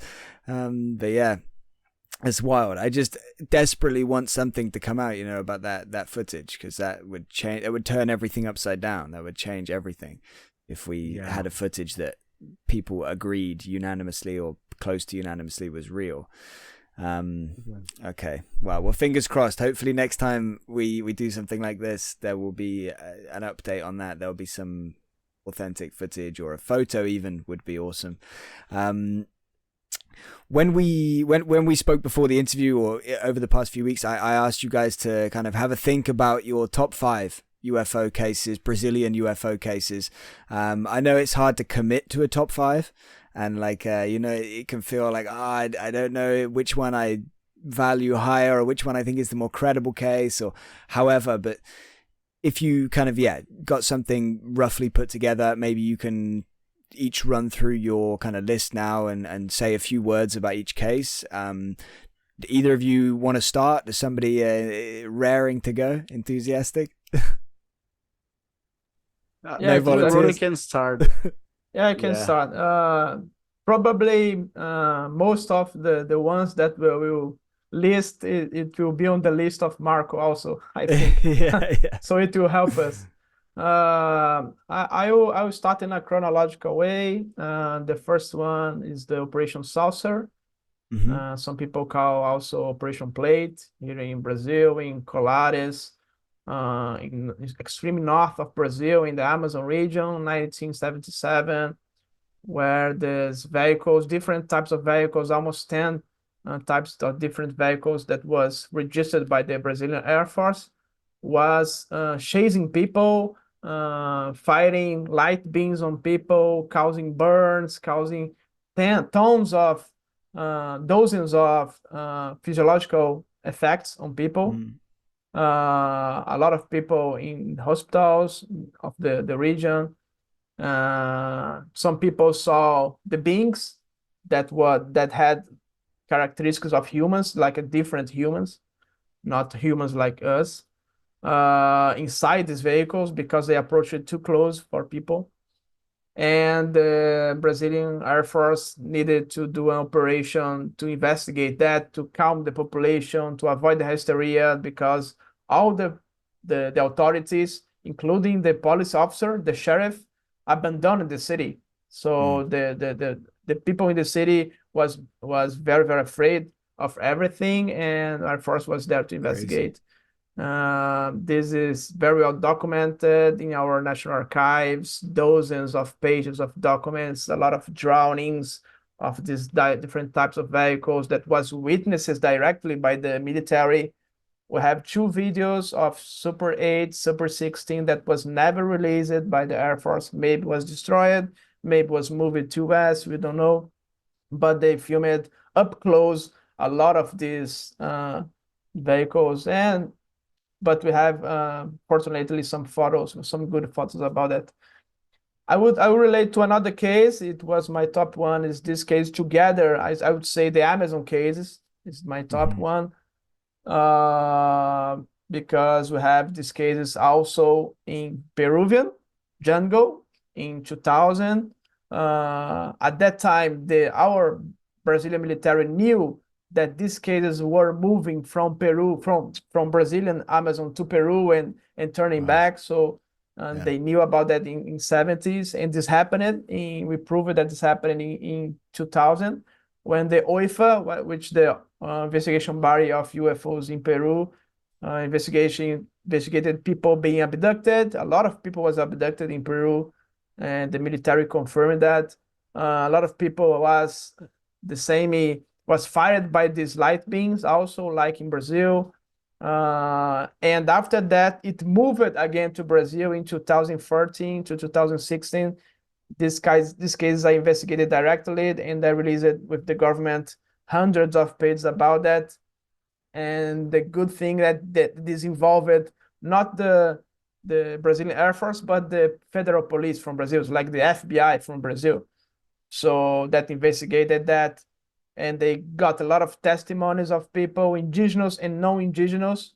At first, they thought that the indigenous was just doing a hoax to claim attention to another issues, but no, because the government sent anthropologists, sent scientific anthropologists, PhDs in anthropology to investigate that, and they confirmed that was happening. I could interview directly one of the doctors in anthropology that had a close encounter with one of these vehicles. She was very, very afraid about it. And this case happened, as I said, in 2016. So this case in Amazon are very aggressive and very compelling, and we have a lot of documentation proving that it happened. logically, the most compelling photos and videos were never released. Yeah. My second case is Gravataí Air Base. It's a base from the Air Force. They were installing a new radar in Gravataí, which today we call the Canoas base. What year was this case? Sorry, Ron. 1 year after Operation Saucer. Operation Saucer okay. was 1977, and Gravataí was 1978. Where you have a lot of cases there, and just get the notation here. I did some notations for our podcast. Nice. Thank you. Yes, and it's not Gravataí. It was in the capital of Brazil. It was called the detachment Brasilia. from Gama. Sorry, it's a detachment from Gama where they are installing a new radar. I confused because in Gravataí we had a lot of compelling cases involving Brazilian Air Force Base, but it was before the 60s. But this case, why this case is very compelling for me in the capital of Brazil? Logically, it's capital of Brazil, and they were installing a new type of radar, and the object was spotted above this radar, like it was investigating what kind of technology the Brazilians were testing. Yeah. For that time, it was very, very modern. And for me, what's compelling is that this case was documented entirely. And besides the object, the aerial vehicle that was investigating this radar, the military, dozens of military, not one or two, but dozens, started to witness paranormal effects. They started to see shadow figures passing. They started to witness rocks that were being thrown against them, against the base, and started to see some orbs, luminous orbs also. So they started to see the gate that was electric opening and closing alone. So it was. And this was on the same day, whilst that UFO was on the same time. Everything was happening simultaneously. The UFO and paranormal effects. And the commander said for them, okay, don't talk about that. I just want each one of you to write a separate individual testimony about what happened, and all the testimonies was compatible. So everyone's look for the same things. No one was taking deliriums or something like that, paranoid or something like that. And this is documented in our National Archives also. So it was crazy because of this evidence that the UFO cases are very, very correlated to paranormal effects. And this is something that's important to register. After that, we had logically the official UFO night is the equivalent of the 1952 UFO invasion in Washington. We had our official UFO invasion in Brazil, not only in capital, but other cities, and not a lot of states in Brazil was visited by dozens of objects. Many fighter jets was dispatched to chase these objects. They weren't able to get close to them. And the commander of the Brazilian Air Force, the minister of the Air Force at that time, called a press conference to say to the population that this happened, this was real, this phenomenon we don't understand. So it was for me the most iconic example of transparency of the UFOs, about UFOs in Brazil from our military, this press conference that we have here. Yeah. After that, 10 years later, we have the Varginha, 1996. Marco talked a lot today about that. And James Fox popularized the story. It's a very good one. And I think what's most compelling is the quality of the witnesses, of militaries, of the doctors talking about that. Unfortunately, our army never released anything about that. Maybe it could change in the future with our efforts. It's like the and finally, my final one is the one that happened recently in 2008 in the city of Cláudio in Minas Gerais, where a lot of UFOs were sighted by many people in the city, almost all people in the city saw these UFOs. And the most impressive, the police chased two luminous beings that were floating between sugar canes in the same time that UFOs were visiting, and everything is written in a relatory, in a report made by the officer, a lieutenant at that time that commanded the operation, where not only they chased the beings, but the beings created in the head of the officers illusions to avoid them to continue chasing these beings. And for example, they created a lake. The lake didn't exist, but they created a lake between the sugar canes, so the police could not cross the lake because they were in a vehicle, so they could just give an accident. Another example, they manipulated the minds of the policemen because they tried to get the guns to shot against the beings, and when they put the hands above in the gun to get them, they feel like dizzy, they feel like anesthetics, like drowsy, and started almost as sleeping and could not get the gun. So, and they completely lost the notion of time. And everything was written in a report. One of these officers is until today with permanent sequela, permanent injuries after this incident. And I think we'll see more, we'll learn more about this case in the future. So this is my top 5. Awesome. Thank you, man. And so that last one was 2008, right? Yes. And was it during the day that people were seeing the UFOs like in the sky and stuff? No, always between after the 6 p.m. They started to appear static in the sky near the houses, near the buildings. And at that time, the police was doing an operation to investigate this, and they paired, and they encountered these two beings in the sugar canes that were floating. Yeah. Wow. That's wild. And they described them as two luminous beings. They were luminous. They were humanoid, but all light. Just the humanoid contours. They don't had hands, and neither feet, but they have limbs. They have head. They have thorax, chest. They're like floating in the air, or they're like floating in the air. Yes, floating there between the sugar canes.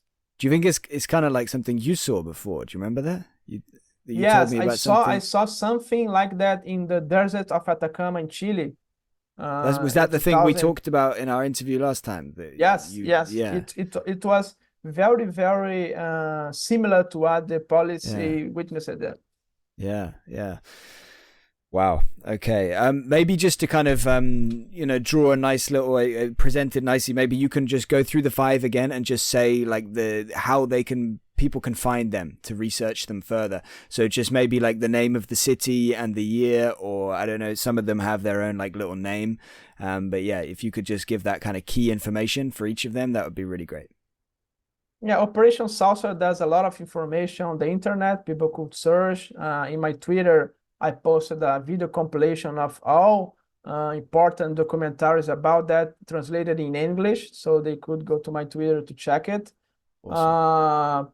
The case of the detachment of Gamma in 1978, I'm translating to English, is our national archives.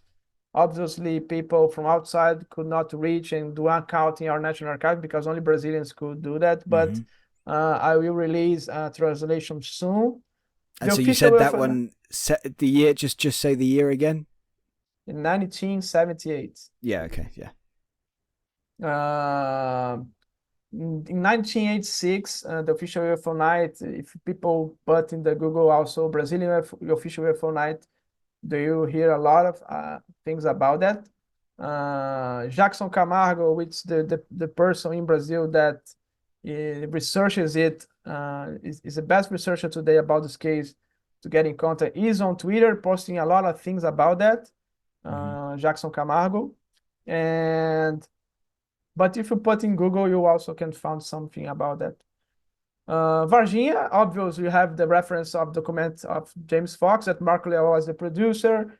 Yeah, moment of contact. And this case in Cláudio City in Minas Gerais about these luminous beings, I translated the report from the military. Let me just check if it's in my website. I have a website called UAP Brazil. I think Cool. it's there. No, it's not there. I will put there, but people could go to my Twitter and search from Cláudio 2008. That people will get this document and can download this translation of this document.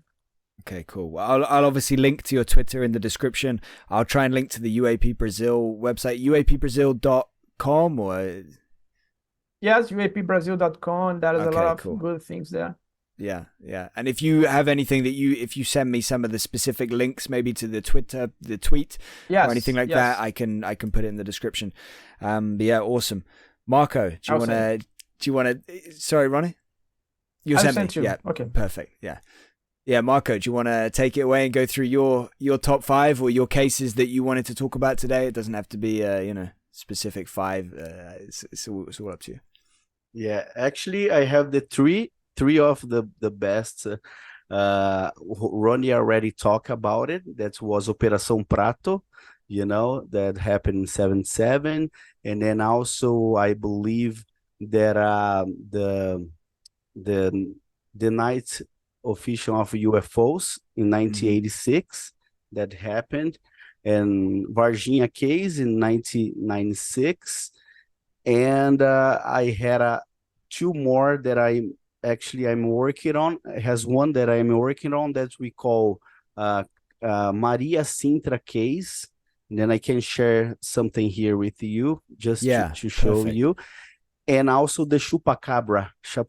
I think it was once the most the most case that I liked a lot, because there's so many evidence to a lot of people who got the interviewed by Carlos Alberto Machado, that was the researcher, and he did an interview he did a documentary in 1997 about it, because he was investigating in these places that the Chupacabra was attacked, right?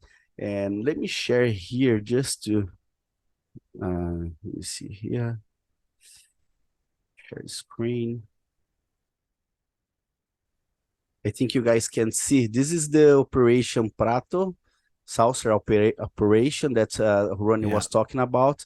That was the colonel that was talking, who was involved in the case. Here's a picture, and he's showing, Yuraji Holanda, his name. He was showing the fly objects, like the form, what they saw, and the other things right here. It is some pictures that was in the Airforce documents, and with a lot of information, about how they move it, and it's really interesting. You guys can also find these documents on internet. Just Google, and then you can find. Let me see here.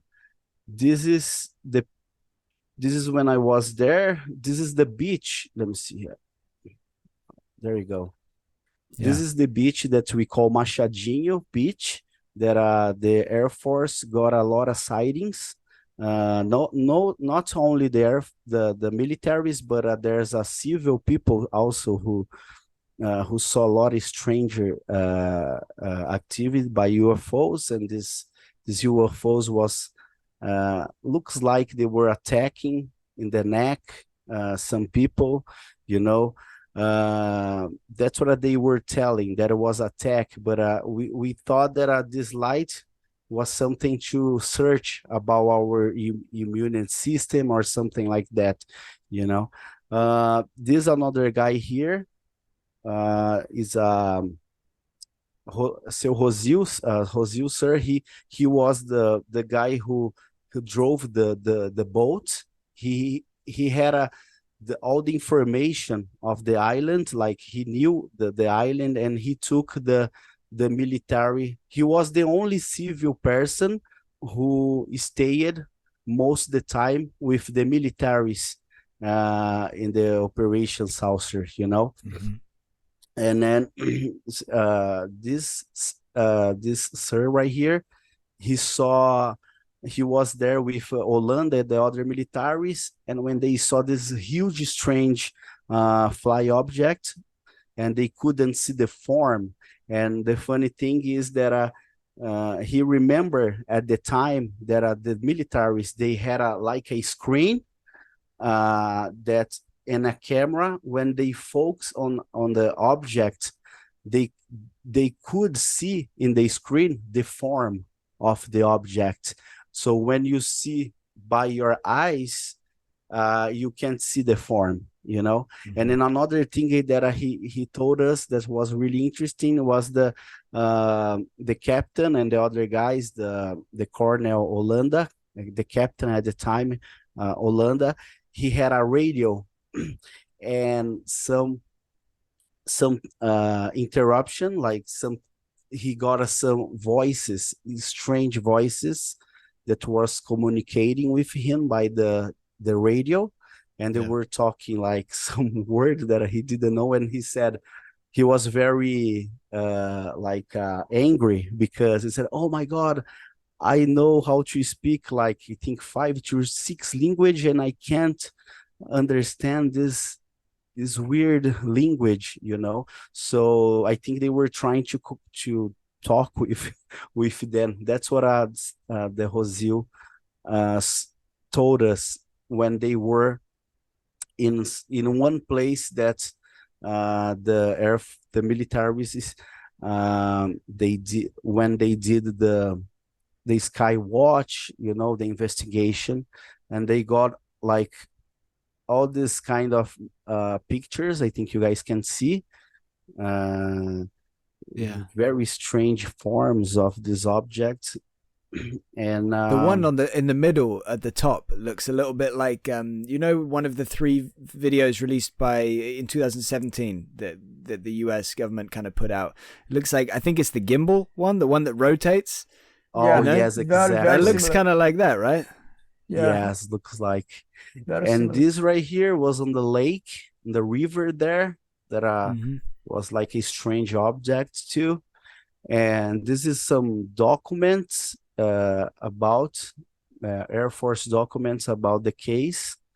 And one thing, Marco, is important to mention is that when the Orange Irlanda and his team started to communicate, or even trying to communicate, or this intelligence tried to communicate with them, and they reported it to the general brigadier that was commanding the operation was ended suddenly. Exactly. And I don't know, Mark, do you have that drawing when they showed the Chupa Chupa, the one that had 2 beings? I had this. I will get this. I will show you. Like, just give me some seconds. Yeah, that's really interesting because, like as Rony said, like when the militaries because when they arrived, they didn't believe that it was a UFO. You know, they thought that it was like people got crazy or something. And when they stayed there, and then they had this they had this opportunity to see these strange things there, and of course they shoot it, and they were very excited about it. And when they got more excited, he said, "Oh, we are almost getting contact with them, so we need to do this," or you know. And the brigadier, as Rony said, "So okay, you guys come back. Let's finish the operation." Say, why? And then they say, "No, you just finish and come back." And then they got very upset about it. But Hollanda, he went by himself with other militaries and civil people. They still investigate this case into 1985. You know, by civil. But and that's what the brigadier, and he realized that the Americans was involved when they finished the the the mission. When the brigadier called them, they knew that the American was there. You know, I think it's like that, right, Roddy? Yeah. Yeah, Yeah. I think Ron is trying to Yeah. find, and this guy right here is he's a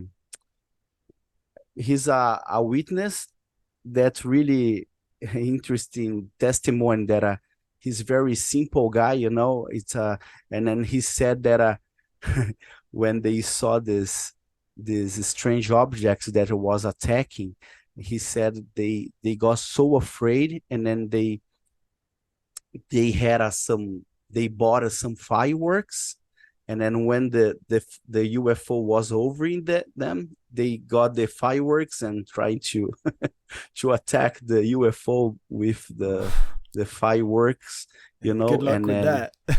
yeah, exactly, because they didn't know. And it's really interesting because these guys told me that they thought at the time, because it's a very remote area, and they thought this UFO was kind of object by Japanese very good technology, because they could also see like the person who was inside of some UFOs, and Right.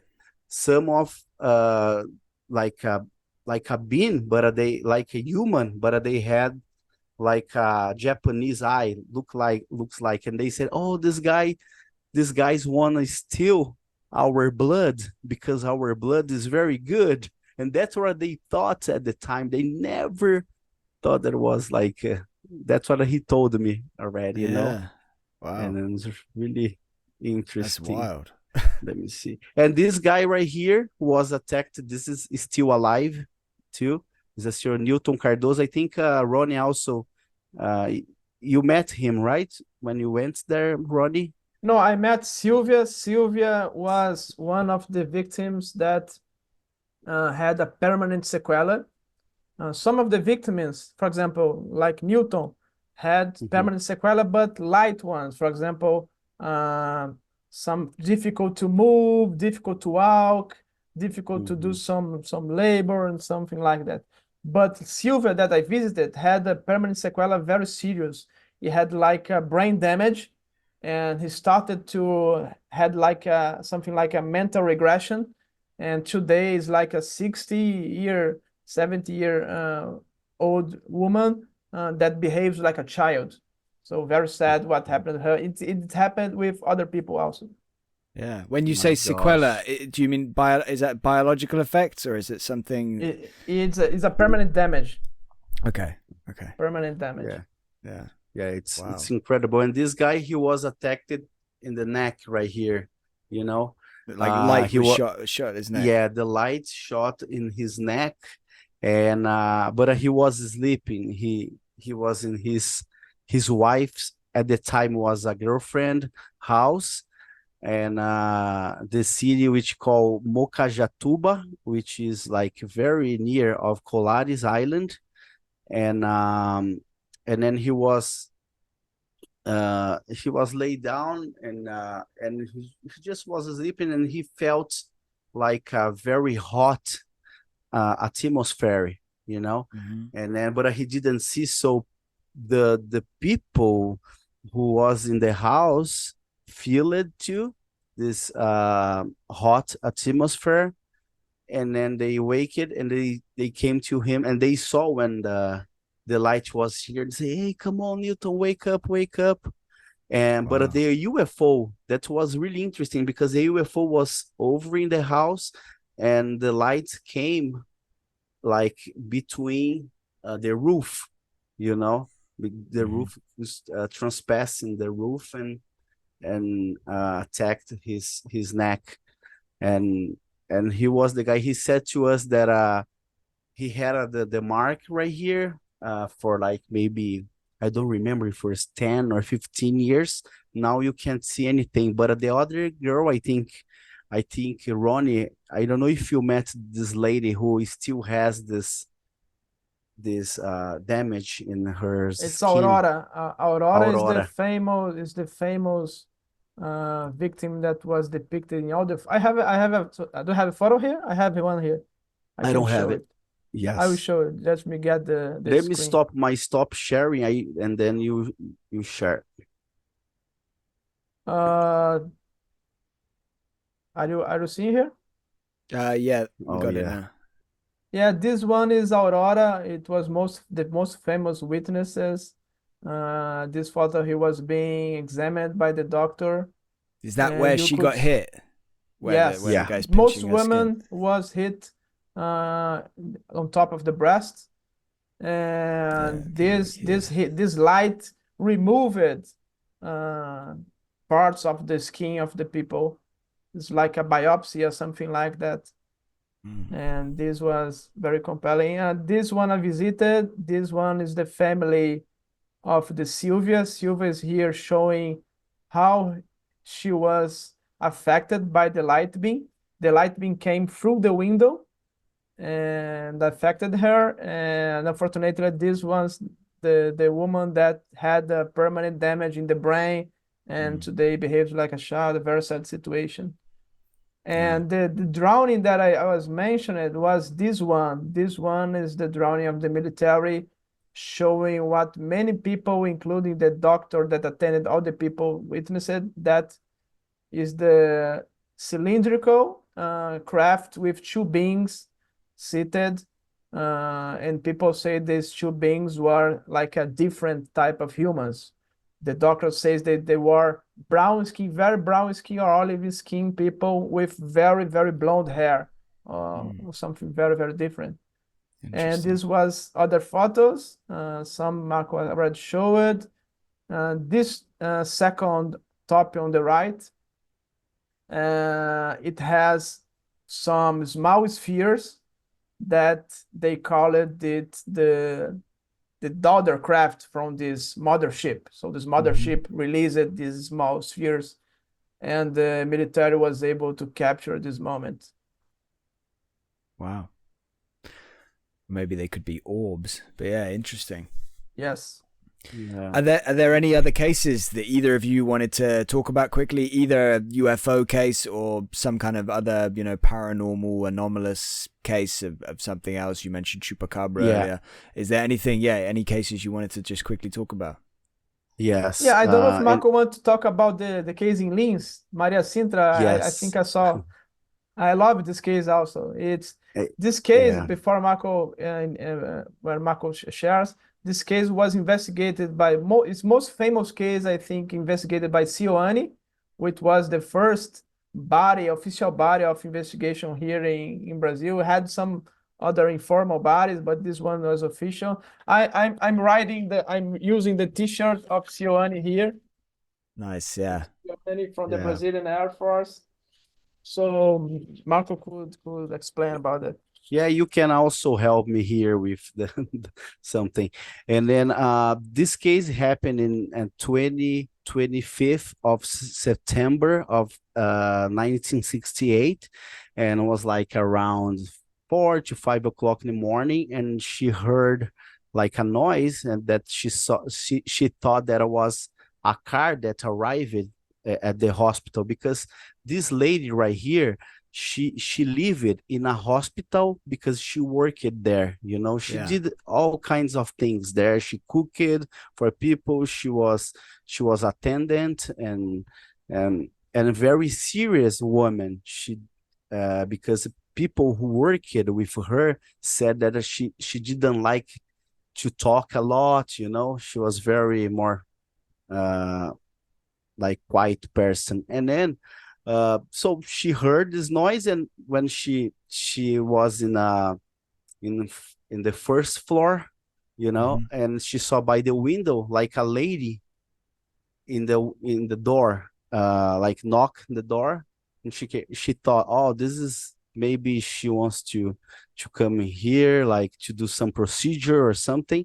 And then when she went down, she opened the door and she saw this very beautiful women with looks like 30 years old, and she has a really beautiful green eyes, and but she had a like a, how do I say, it's like a uh was covered by her Yeah, head something was covering her face, some kind of covering fabric or her head here, but she could see her face. face. Was like a Okay. human.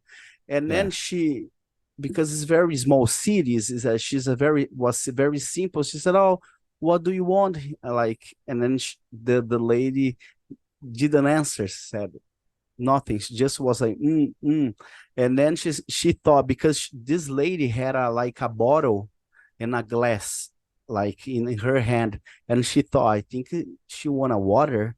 And then she said, "Oh, do you want a water?" And the lady didn't answer anything. And then she didn't respond. And then say, "Oh, okay, let's go, I'm gonna give you the water." So she went inside of the hospital. I don't know, you guys can see here. This is where when she did the reaction here for the militaries after. So she had to took, when she told her testimony for the militaries, they took some picture like with everything like when everything she did that night, that morning. And then she said that she went there to the water place, and she was like putting the water and in the bottle first, and then she was trying to communicate with the lady, and the lady didn't answer, like didn't respond. She just was And then when she had the perception that this lady was look in the window, because outside of the window they had two cars, a Beetle cars at the time, and she was very like looking, And then Maria Cintra said, "Oh, this car right here is the director of the hospital, and there's another one is the doctor who's it is working right here." And then she was filling up the glass, and then she gave it to her, and she drank it a little bit, and she put it her hand in her shoulder here and said, "Embaura, embaura, embaura." And Maria Cinta was like, "What the hell is that?" And then this word, and then the lady left the place. But when she went out by another door, not the same door they came. So she was like curious, and she followed this lady. And then when she got outside, like here, I was there in 2020, so I took the picture now in 2020. It is the same place right here, where had this water place, and right there the window here, the door, that's where was the Beatles, the cars right here. So she actually she went, when she went out, Maria Cintra followed, and then when she went out, she could see like a small UFO saucer, was almost landing in the ground. And she, oh my God. And then she saw when this lady had some, I think some stairs, little stairs that came out, and then she like went inside of the craft. And then Maria Cintra had the perception that had another person inside of the ship, but she couldn't see the face, anything, just one part of the body. And then when this lady went inside of the ship, the closed like some door, and then the ship flew to the sky very fast, and then all the lights of the hospital turned it off, And then she said at the time she had something, some physical feelings that she started to pee, to take pee, like, and then she was very like kind of afraid, and then she went to talk with the director of the hospital. When she told what happened, he didn't believe in her, and then she said, "Oh, you guys don't believe me, okay? I'm gonna leave from here because I'm not a liar." So because because she's a very serious people and she didn't talk too much, the director said, "Oh no, I'm sorry, no, I want to know more what happened." And then she said, "I'm gonna show you there the sighting to prove that I'm not lying, you know." Yeah. And then, oh, here's another picture just to show you guys. She lived in, I don't know if you can see the mouse cursor here. Yeah. The mouse. She lived in this window right here, this room. And then Yeah. when the lady knocked it, she was right here. So at the time, it's 1968, here was all grass, you know, all grass right here. So the craft was landed like right here, you know, when she Wow. saw it, because they entered by this door right here. And when the lady came out from this part over here, there's another door. And then when she came out here, and then when she saw the lady in the craft, you know, and then so she told the director, and then the director went there, because this is very bad picture, but this picture was taken by the military Air Force at the time, like as Rony said, the Sioane, and they had was kind of burned the grass, and we know that they took some grass to analyze it in the, you know, but they never released the what they could find Yeah. there, you know. And then this guy right here was his brother, is the only member of the family who is still alive. He's like 83 years old, and he remembered that time, but he didn't have too much connection with Maria Cintra, because Maria Cintra, she was very older than him, and she lived at the hospital. But he remembered that she got very upset, because people, when they published that she was very upset, because everybody started talking bad, you know, like talking bullshits about her, and then she said, "Oh, if I knew it, I never shared, I'll never share this story." So okay, and then we discovered when I was there in 2020. I remember I went to some libraries and I found a lot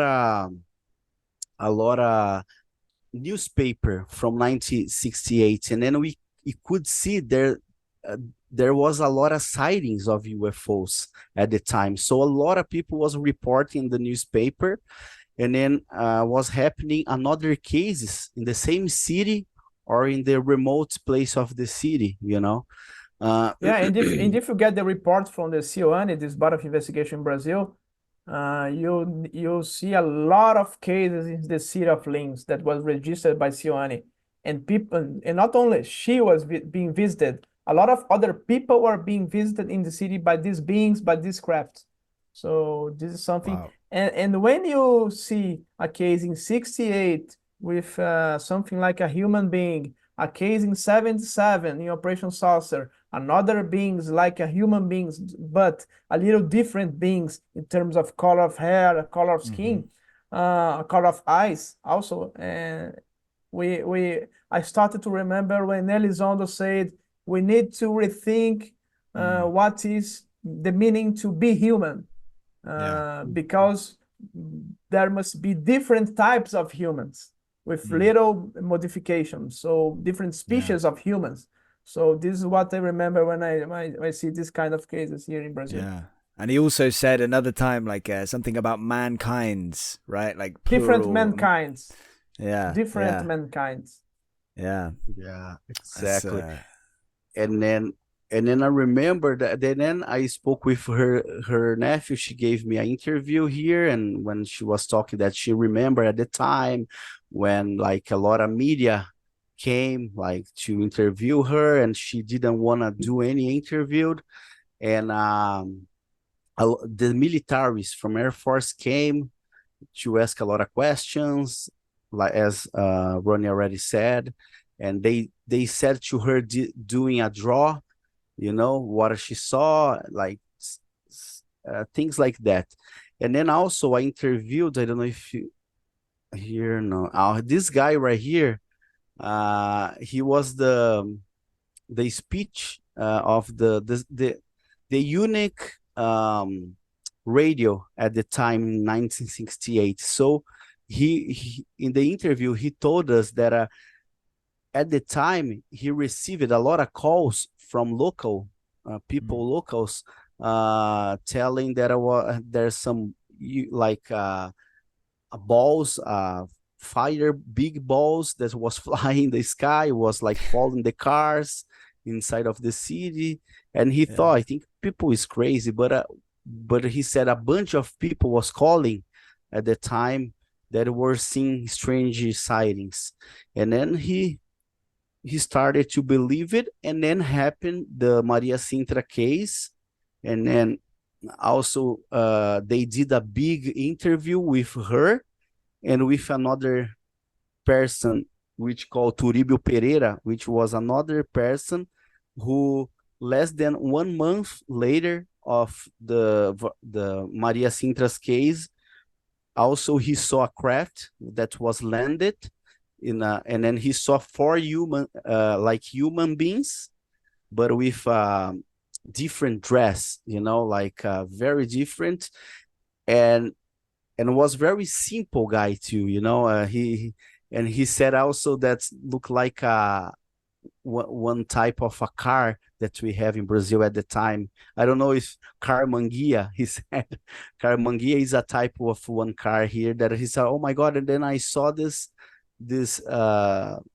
like UFO. He didn't say UFO, but this vehicle that was landed, and I could see like a window, and 3 of these humans was outside they were pick up something in the ground. And then when they saw me, because he was driving like a tractor at the time, because Turibio, he worked for the for the city, you know. He was like he did all kinds of work for the city, and he was there to do something with the tractor when he saw like 6 in the morning this UFO landed, and he saw this guy inside, and he was look like he said, oh, he was like playing the piano inside, but was look like a piano, that the guy said, you know. And the other guy, the other 3 human beings was outside, and one had look like a pen. He didn't know how he said, it's not like a pen, it looks like a gun, and then pointed to him and shoot. So he got some this light from the gun, and then he got freezed, you know. He was freezed and with a lot of pain. And then this another human came, looked, was very curious about his tractor, looked, and then they went inside of the ship, and then they flew. So when I asked this guy here, Silmar, which was the radio guy, he said, at the time I remember that I went to the Turibio sighting. He said, I didn't went to the hospital, but I didn't see the ground, but I went to the Turibio Pereira's place when he saw, and then he saw like a very burned grass in the ground, but they couldn't take a picture because the mayor told them to cover the sighting, you know, because a lot of people, in the local people, they were very afraid. That's why they needed to call the authorities to give an explanation to the public that wasn't a UFO, that was like balloons that they were working with it, you know, and the people were seeing was balloon, but it wasn't. And all the important and one part. thing interesting, Marco, about the beings, the way they were dressed, is that they were using something like Greek or Roman sandals Perfect. they were using. So this is something interesting. These are Yeah. guys, something time travel people or something like that. Mm. So Mhm. because of these clothes, very characteristic from Greek and Roman clothes. Yeah. How strange. How Yeah. interesting. Yeah, Wow. so was some cases that happened in Linz, that is a small city here in the São Paulo state. That is one of my favorite because there's more other cases, and the people is very, you see, they are not lying. And then also we have these documents by the Air Force, by the Air Force, as Rony told you. And And it's like Claudio, is like Colares, they elect these small communities, these small cities to do days of activities, interacting with a lot of people, showing themselves to a lot of people. This is something that happens. It's not happening like that in the 60s, 70s because all Yeah. the cities has grown in Brazil. It's not like more any small cities anymore. But this is a pattern that we see here, always visiting these small cities. Wow. Yeah. Well, uh, thank you both. Yeah, Marco, go on. oh no, and then just in the same as Ronnie said, back to the 60s, 70s was the most incredible cases. And after we have in 1996 the Varginha case, and then between Varginha we had the Chupacabra attacks, and so many interviews, so people can reach on the YouTube or can Google about these cases. Was very incredible in Brazil. In 1997 was the biggest cases of chupacabras in Brazil, and then after they just, I think, left. I don't know what happened, Yeah. I think we talked about that last time we spoke, I think, right? At least briefly. Yes. With you, Marco, and We maybe did with it. you as well, Ronnie. Yeah. Yeah, Yes. so I guess if anybody's interested to learn a bit more about or hear some more of those kind of cases, then yeah, they can check out those interviews. But yeah, thank you so much for going through those cases, Ronnie, your top 5, and Marco, the ones you're working on. There's so much fascinating, mind-blowing stuff there as well. Yeah, really, really interesting. Before I kind of wrap this up, have either of you seen a UFO or had any anomalous experience since we last spoke? Anything in the, I guess, approximately a year or something like that? Yeah, I was in investigating a wave of UFOs in Ceará State, in northeast of Brazil, last August in 2023. I talked to a lot of people and I got some footages, very good footages, videos people did. And people were simply being chased by these UFOs. It's small cities, very small cities, and roads that are not pavimented, is not built, like earth roads. Yeah, dirt road. And dirt roads, and people are being chased in these roads by objects.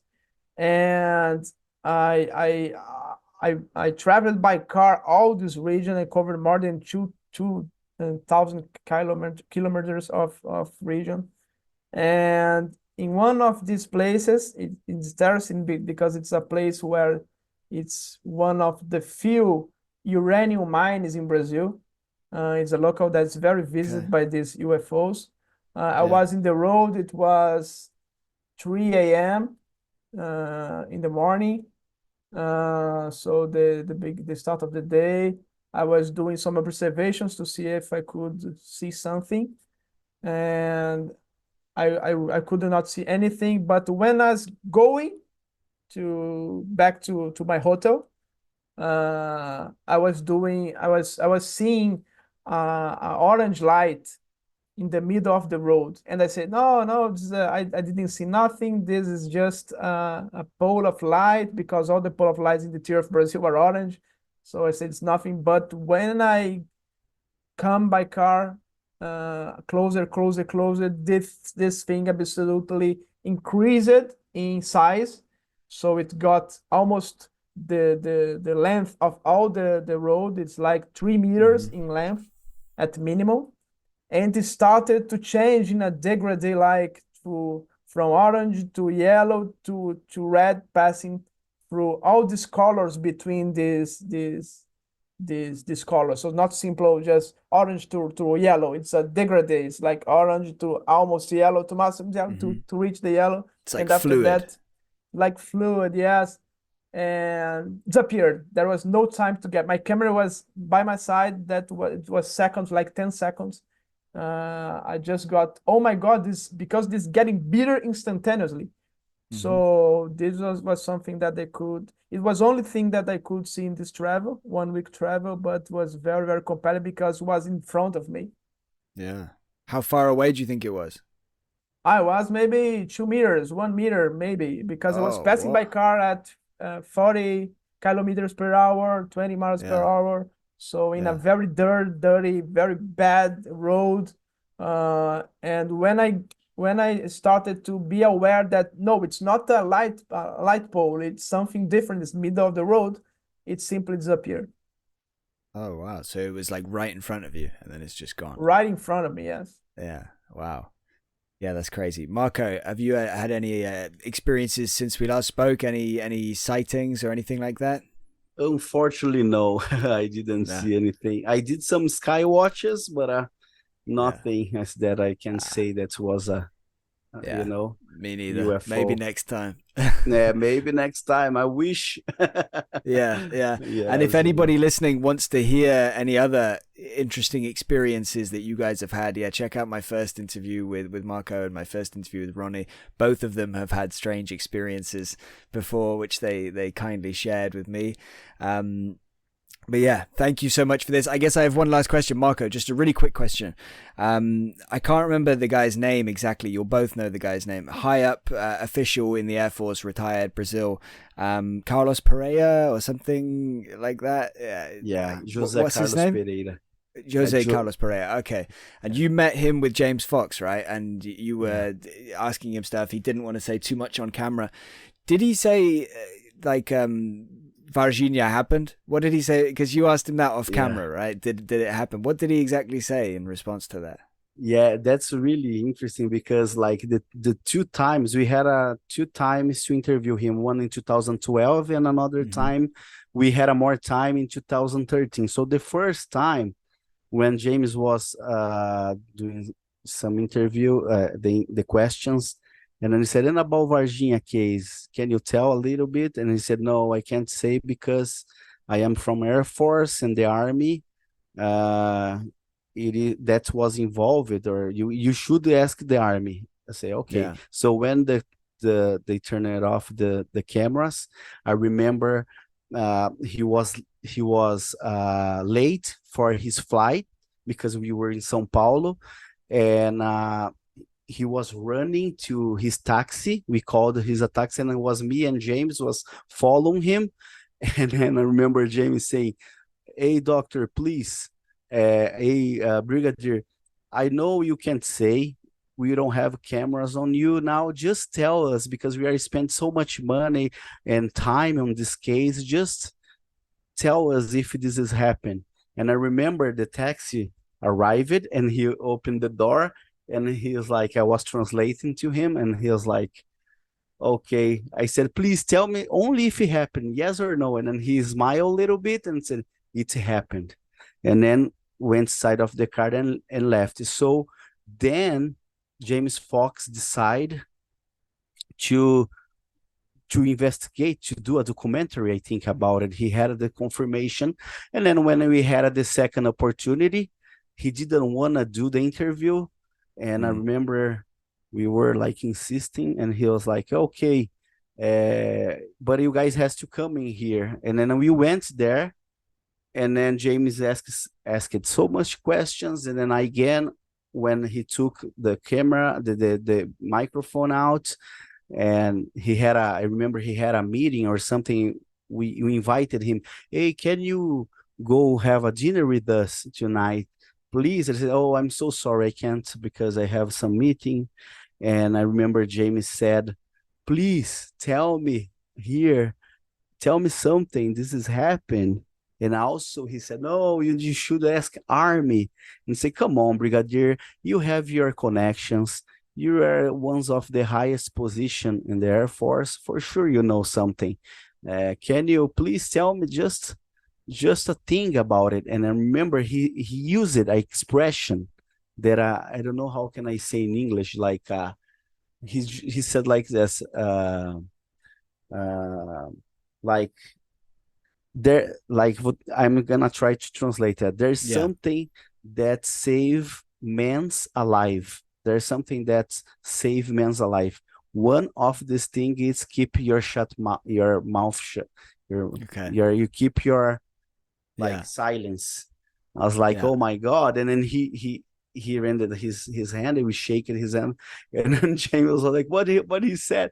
And I said, oh my God, James, he's just with another words, he confirmed it, and he said if he says something, probably he's gonna get in trouble, you know, like you know, he says it's like an expression, it's a phrase, that expression here. And essentially it was like, there are some things that keep us alive. Silence is one of them, like knowing when to stay quiet or something like that. Yes. And then that was another, that was for sure.